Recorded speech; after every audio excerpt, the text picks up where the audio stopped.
Hi. So, Pushkin. Um, I want to just sort of introduce Pushkin in this poem and talk about some general themes here that I hope should be familiar to you. To please watch this after you've done a read through of the poem. After you watch this video, you might want to do a second read through. It's not that long, so. And then hopefully you'll have some stuff to talk about on the discussion boards, and if you come to the Zoom meeting on Thursday, we can get more into stuff then. So Pushkin is the Shakespeare of Russia. He's the most famous poet, artist, anything in Russia. I mean, just they revere him. I also point out, because I think many people don't know this, Pushkin was black. And so he's also a really important part of kind of, world black literature, to be honest. And in a class that, doesn't have a huge degree of diversity in its sources, I like to point this out.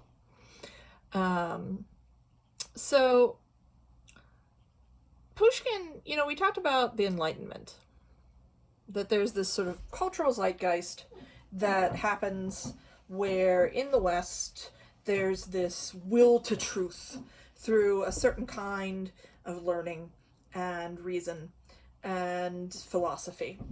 And Russia, in interacting with this, wants to send its gentry sons to get educated in the West and to be educated in Western Enlightenment ideas. And that happens to Pushkin.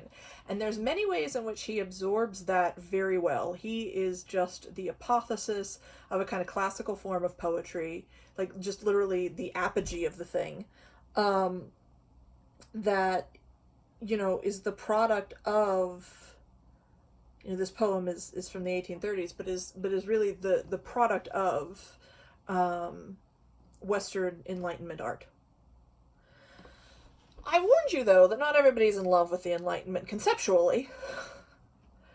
The idea that the Romantics reject Enlightenment claims to truth, thinking that, no, the world is not a thing that you can know and control. Nature is not a thing you can know and control. They reject Enlightenment ideas about government. They reject Enlightenment ideas, period. They don't like it. They're like, even if you could do this, I wouldn't want to do this. Why would you want to live in this world? This is horrible. You just seek control. Right? And so Romanticism, as a reaction, particularly in art, that's what we were interested in, to the Enlightenment, has a couple of noticeable components. One is a preoccupation with individualism, with the romantic hero, which I'm sure you've heard of the term romantic hero before. But this idea that in an age that seeks to sort of categorize and systematize and get everybody under control and in line, the romantic wants to lean on the idea of the unconquerable individual self. As, again, sort of in opposition to Enlightenment values. The idea of great creative genius. Again, that this is something innate, inborn. The artist is sort of born, not made, in a way. To, again, keep a claim on, instead of this overt rationalization of everything, including the arts, that it is something more...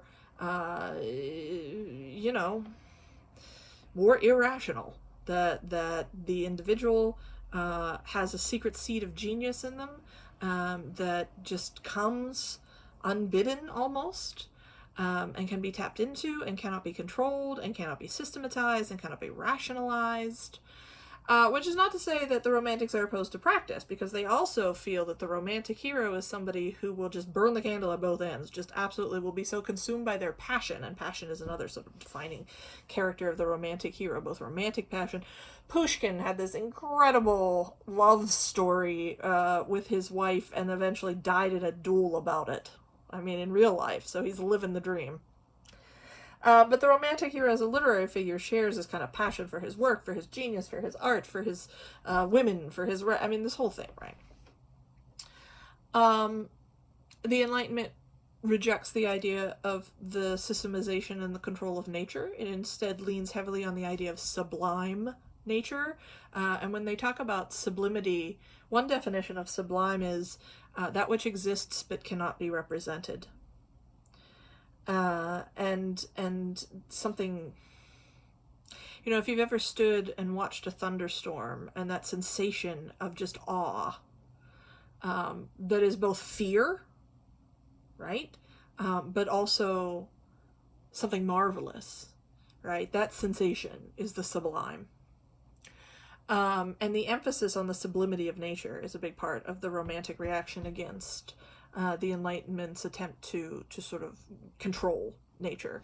And so fundamentally what we have here is a reaction to the Enlightenment urge to control both humankind through government, through philosophy, through education, through, you know, control human arts, control, right, this rationalization process that the Enlightenment wants to put the world through. Romantics reject and react against. And so Pushkin is in a strange position, because on one hand he has received and assimilated and learned quite well the form of this Enlightenment classical poetry, and in fact he's like the pinnacle of it. If you read his poems, and then here we get into issues of translation. So there's always the problem that, particularly because of the nature of the Russian language, we don't have to get too far into it, it's very well suited to formal poetry. When I say formal, I mean a kind of formal foot and meter and rhyme scheme. Most classic Russian poetry is written, therefore, in these very formal, strict rhyming meters, Pushkin's included.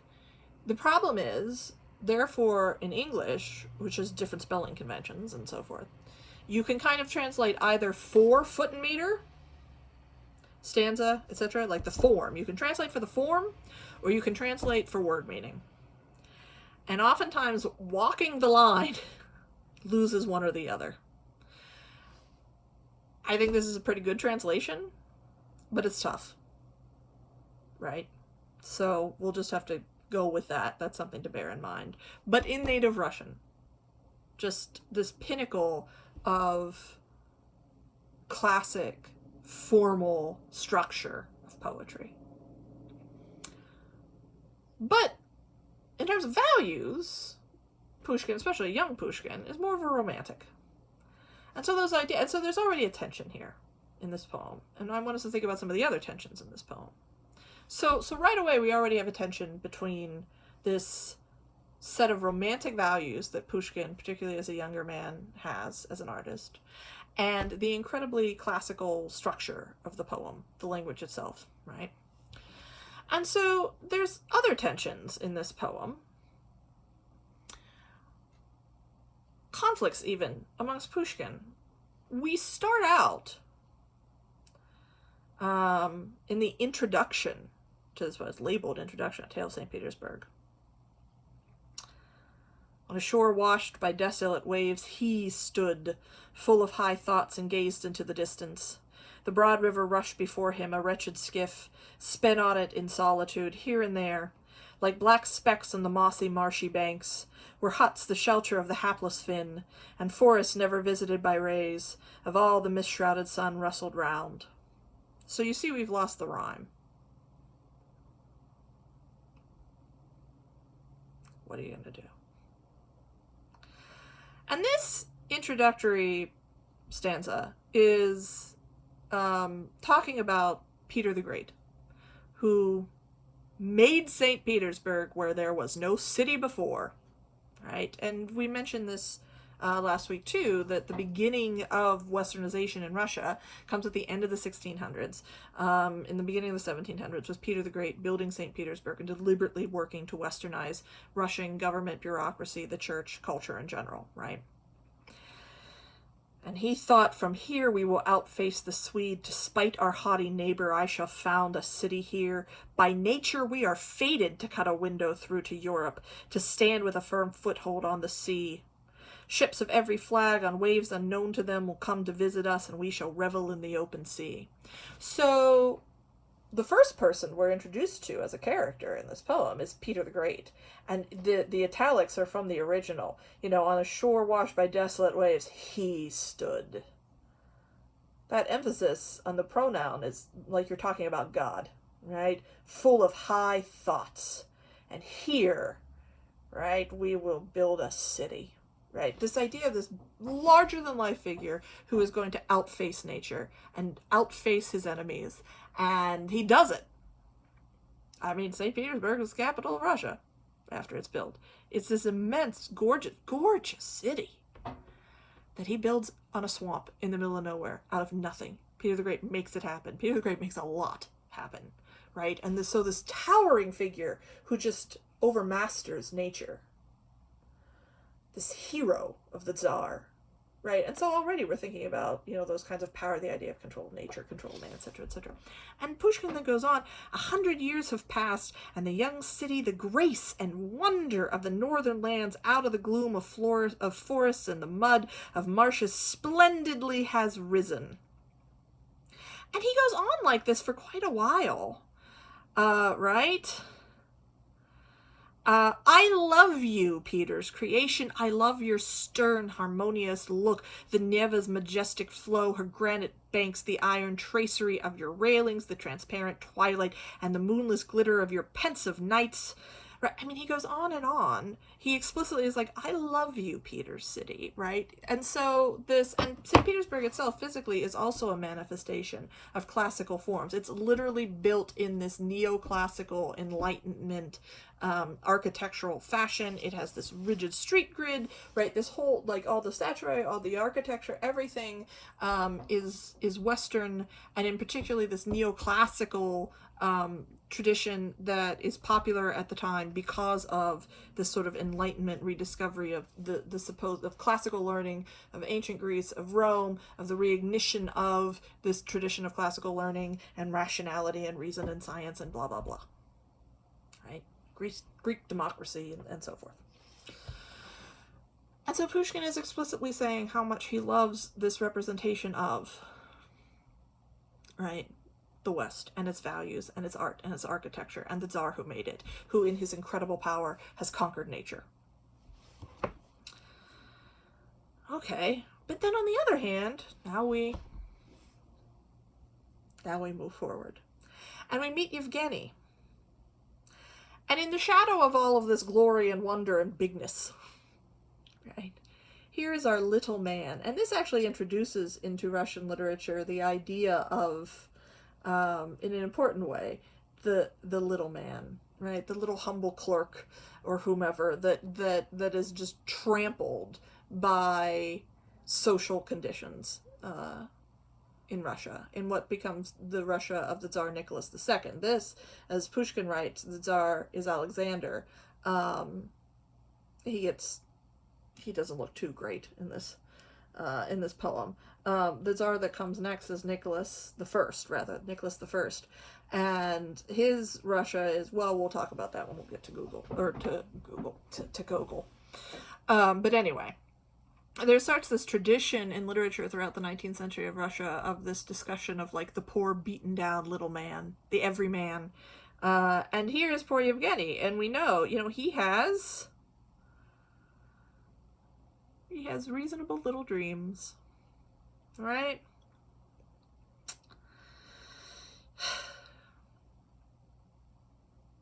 Came young Yevgeny home from friends. We'll call our hero by this name. It's pleasant and has long been congenial to my pen. We do not need his surname, though perhaps in times gone by it shone under the pen of Karamzin, who was a famous Russian historian of the time. Rang forth in our native legends, but now it is forgotten by the world and fame. And so one thing to think about as a value is the fact that this person, the suggestion by Pushkin is that this person comes from a long, proud lineage, and he has forgotten that fact. Just a biographical detail to file away about Yevgeny. Our hero lives in Kolumna, works somewhere, avoids the paths of the famous, mourns neither dead relatives nor the forgotten past.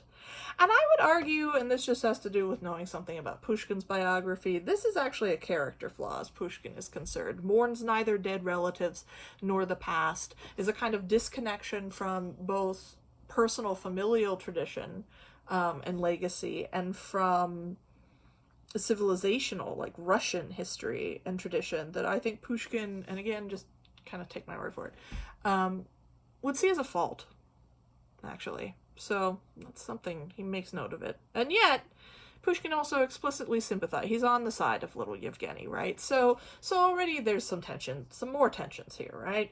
And so having come home, Yevgeny tossed his cloak aside, undressed, lay down, but couldn't sleep, right? What did he think about? The fact that he was poor, by toil, would have to earn honor and independence, that God might have granted him more brains and money, that there are lazy devils after all, for whom life is easy, that he had been a clerk for 2 years. He also thought the weather was not becoming any calmer, that the river was still rising, as like as not, the bridges of the Neva had been raised. And the Neva is, it's a river, it runs through St. Petersburg, right? The bridges have been raised, rather than be overwashed. And for 2 or 3 days, he would be cut off from Parasha. At that point, Yevgeny sighed from his heart and fell to dreaming like a poet, right? And get married? Me? Why not? It would be hard, of course, but then I'm young and healthy, ready to toil day and night, somehow or other. I'll fix myself a humble, simple shelter where Parasha and I can live in quiet, and after a year or two I'll get a job, and Parasha will bring up our children. Then we shall begin to live, and thus we'll go hand in hand to the grave, and our grandchildren will bury us. Thus he dreamed. And this is a very reasonable dream, right? There is nothing wrong with this. He's in love with a girl. He wants to marry her, get a house together, have kids, have grandkids someday, and lead this very fine little life. That's what he wants, and he's willing to work hard for it. Okay. Nothing wrong with that. And then there's this flood. This is a real historic, this really happened. This terrible flood of St. Petersburg. And here madness creeps in. And we see it linguistically, and the first place that madness is really attributed is to the river itself. All night the Neva rushed towards the sea against the storm, unable to overcome the madness of the winds. She, and it is personified right now, the river is now a person. She could no longer carry on the struggle. By morning, throngs of people on her banks admired the spray, the mountains, and the foam of maddened waters. But harried by the gale out of the Gulf, the Neva turned back, angry, turbulent, and swamped the islands. The weather raged more fiercely. Neva swelled up and roared, bubbling like a cauldron, suddenly hurled herself on the city like a beast. Everything ran before her. Everything suddenly became deserted. Suddenly, the waters flowed into the cellars underground. The canals surged up to the railings. Then Petropolis floated upwards like Triton, plunged to the waist in water. Siege! Assault! The sly waves climbed like thieves through the windows. The people gaze upon the wrath of God and await their doom. And I would say that this passage, if you want to get into it on a discussion board, this passage is a good place to look at language of madness, right? And as it applies to nature itself. So one thing, we were praising what we loved about St. Petersburg earlier. We were talking about, Peter overmastering the swamp where he built this city. The Neva is clad in granite, bridges hang poised over her waters, her islands are covered with dark green gardens, and before the younger capital, ancient Moscow has grown pale like a widow in purple before a new empress. Right? The harmonious look, the Neva's majestic flow, her granite banks, like they've channeled the river. They've contained it, they've controlled it. It's part of the beauty of the city for him, right? It's about, they've controlled the river, but they haven't, right? And so now, if we think about this romantic reaction to these kinds of Enlightenment architectural styles and values and so forth, the river swells its banks, those granite, channels are insufficient, it floods the city, it destroys everything. Here is sublime nature. It's gorgeous, right? We're told people come out to watch the water before it gets too bad, right? It's beautiful, but it's terrifying, and it's deadly, and it cannot be controlled. but it's like into madness, which by this point in Russia, of course, has a kind of stigma attached to it. So again, there's this kind of back and like, is this good? Is this bad? There's this true tension. And then, of course, it's not just the river that goes mad, right? Interestingly, the Tsar, this new Tsar, not Peter, looks upon all of this. In that dread year, the late Tsar in his glory still ruled Russia. He came out onto the balcony, sad, troubled, and said, "Tsars cannot master the divine elements." He sat down with thoughtful, sorrowful eyes, gazed on the dire disaster, the squares like lakes, broad rivers of streets pouring into them. The palace a sad island. That is the opposite of Peter the Great, right? I mean, there he stood, right? We have this picture that opens this poem of, Peter the Great standing there like, we will build a city in this swamp. It will be the new capital of Russia, and we will outface and overcome the West. And he's like, done, built it. And now this Tsars cannot master the divine elements. Let's call him Tsar downgrade, right? And he does look compared to Peter, who is something more than a man, obviously. And literally the poem makes him into something more than a man later on, right? Because Yevgeny goes mad situationally. So we have this madness of nature, personified nature, gets embodied in the river. Yevgeny's love dies, and he goes mad.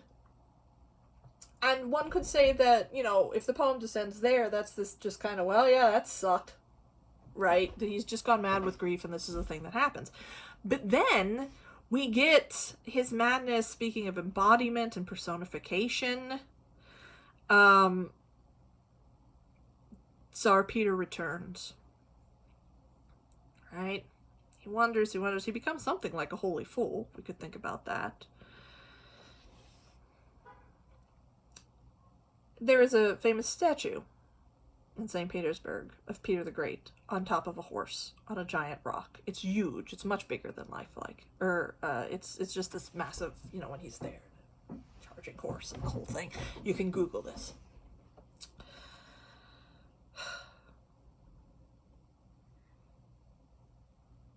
Above the railed-in rock, with arm outstretched, the image, capital I. And again, this is, this capitalization of, not names, right? I mean, this is something we attribute to God in this language, right? He, the capital of the, pronoun, he that is, etc., etc., all the euphemisms, all the terms for God that are not the name of God are nevertheless capitalized, right? And so this gets recreated in this poem. Excuse me. The image mounted on his horse of bronze. Yevgeny shuddered. Terribly his thoughts grew clear to him. He recognized the place where the flood played, where greedy waves had passed, rioting around him angrily, and the lions and the square, and him who motionlessly held aloft his bronze head in the darkness, him by whose fateful will the city had been founded on the sea. How terrible he was in the surrounding murk. What thought was on his brow, what strength was hidden in him, and in that steed what fire. Where do you gallop, proud steed? Where will you plant your hoofs? Right on Yevgeny, who is standing in for the Russian everyman, right? O mighty master of fate, was it not thus, towering on the precipice's brink, you reared up Russia with your iron curb? The poor madman walked around the pedestal of the image and brought wild looks to bear on the countenance of the lord of half the world. His breast contracted, his brow was pressed against the cold railings, his eyes were sealed by mist, flames ran through his heart, his blood boiled somberly. He stood before the statue, his teeth clenched, his hands tightened, trembling with wrath, possessed by a dark power. He whispered, it's just a whisper, he whispered, "All right then, wonder worker, just you wait." And suddenly set off running at breakneck speed. It seemed to him that the face of the dead Tsar, momentarily flaring up with rage, was slowly turning across the empty square. He runs and hears behind him, like the rumble of thunder, the clash and clangor of hooves, heavily galloping over the shaking square, and lit by the pale moonlight, stretching out his hand aloft, the bronze horseman rushes after him on his ponderously galloping mounted. All night long, wherever the madman ran, the bronze horseman followed with a ringing clatter. He dies. And so this portion of the poem takes us out of the rational, the explicable.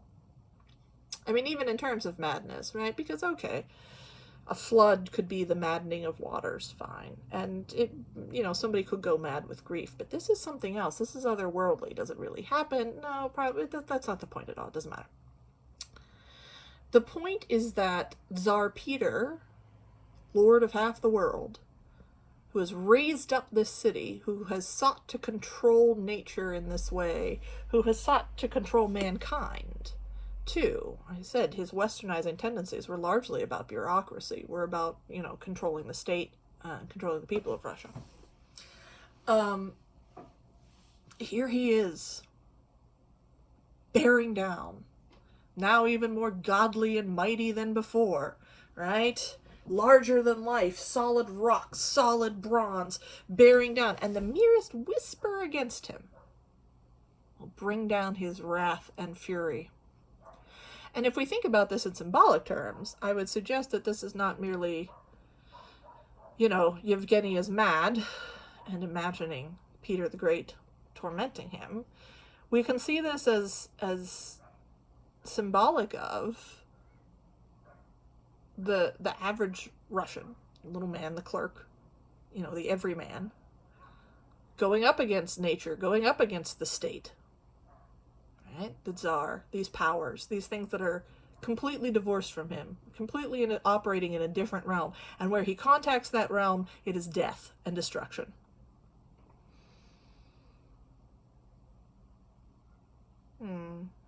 That's not really how the state's supposed to work, right? I don't know.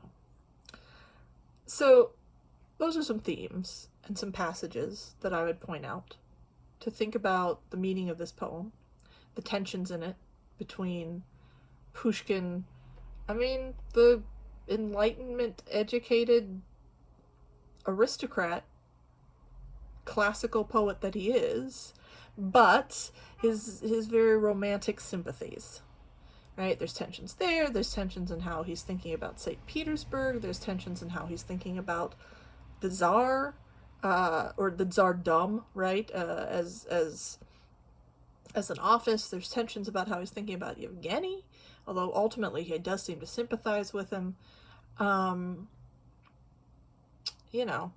in terms of madness, there's this kind of madness imputed to nature, there's this madness that the individual experiences, both in relation to personal circumstance, but then also in relation to state structures, and we're going to see that repeated in other readings in this unit, this idea that it is a matter of both the personal and the social madness, right, that we have to use to contextualize madness. There is perhaps even a madness in Peter's attempt to outface the world, right? That careening statue, and how successful is he at controlling nature and building St. Petersburg, etc., etc. I don't know. But it is my hope that my having introduced you to these ideas and pointed out some of these themes in these passages, that you will now go to the discussion boards, maybe revisit the poem after you watch this. Go to the discussion boards, talk about it amongst yourselves. Some of you don't have prompts up yet for your, because I want your group to sort of specialize in stuff that's going to happen next week and the weeks afterwards. But you can definitely just go on there and make a thread like, oh hey, what did you think of the poem, right? There's nothing stopping you. You can use those boards however you'd like in that sense, or on the general discussion board, whatever. And also I hope to see a lot of you on Thursday. So